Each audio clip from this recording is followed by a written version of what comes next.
So tell us a bit about what sort of problems usually girls in this age particularly they are facing. सबसे पहले तो the challenge itself is the age, like from 2 to 10 you know कि आप kids की उसमें आते हो, and then when you are going from 12 to 14 you are entering the teenage.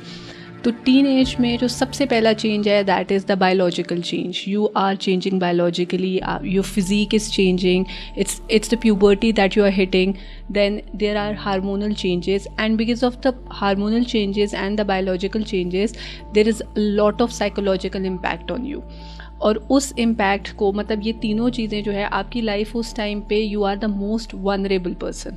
आपकी बॉडी भी चेंज हो रही है, आपकी जो है सोच, आपके सोचने का तरीका चेंज हो रहा है. एंड ऑनेस्टली स्पीकिंग के because nobody talks about it, तो जो आपके सोचने का तरीका चेंज हो रहा होता है it is putting you in a guilt कि मैं ऐसे क्यों सोच रहा हूँ. You know, when you are hitting the puberty you start liking the opposite sex, you start developing that feeling, and that thing because it is despised in our country, तो वो एक जो है sense of guilt भी उस time पे, because there is nobody telling you that it's okay, so that guilt and also. Primarily I think that's also because like as a kid you are taught के खास तौर पे ये फलानी चीज़ जो है ये गुनाह है, आपने इसको नहीं करना है. Exactly. So once you actually get into that age biologically that you start to develop those interests, so you feel कि पता नहीं आपने कौन सा गुनाह कर दिया. Exactly. Think like that. और आपको क्योंकि nobody talks about that, तो आप और आपने जो भी सुने होते हैं from the elders वो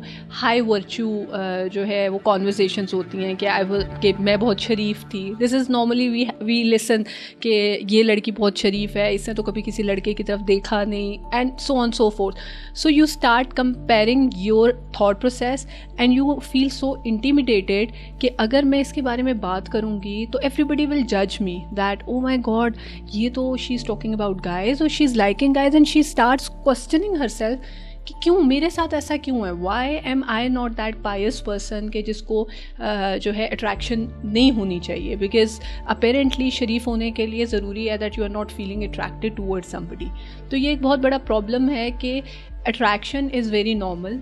It's a natural biological process that happens in everybody's life, but because it's not talked about, so everybody when reaches that age, I know a lot of girls who say when they are in that age वो नमाज़ों में सजदों में रोती हैं that Allah Ta'ala मैं तो इतनी बुरी नहीं हूँ, then why am I getting such thoughts?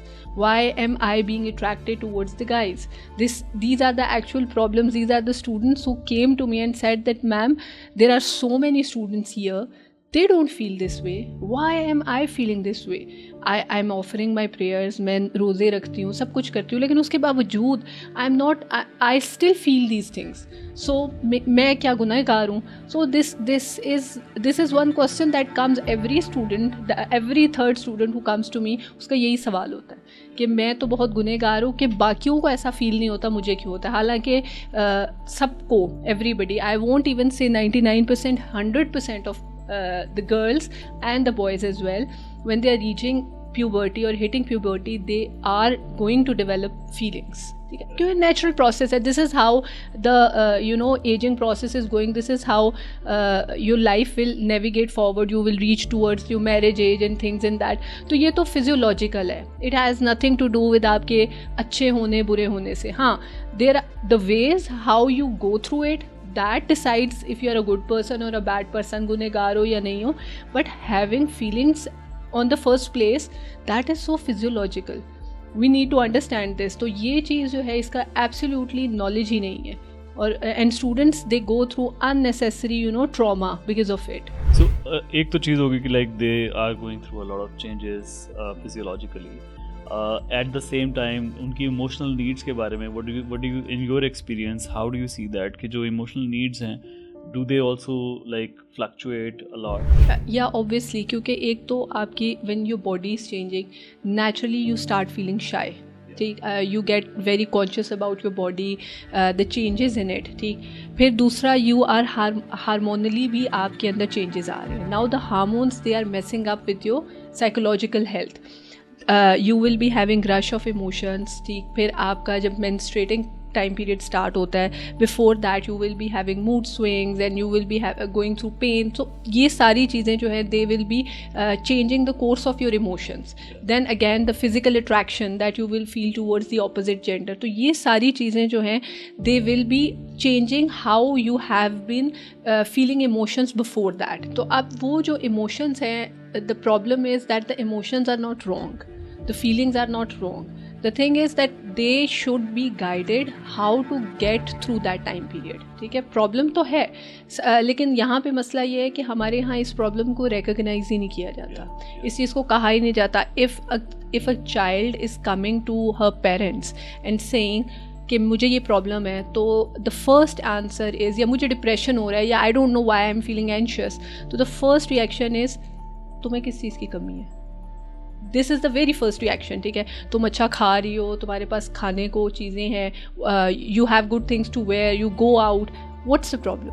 Now the thing is it is not related at all to that. ठीक, आपकी बॉडी में चेंज आ रहा है. It has nothing to do with going out or having good financially good parents.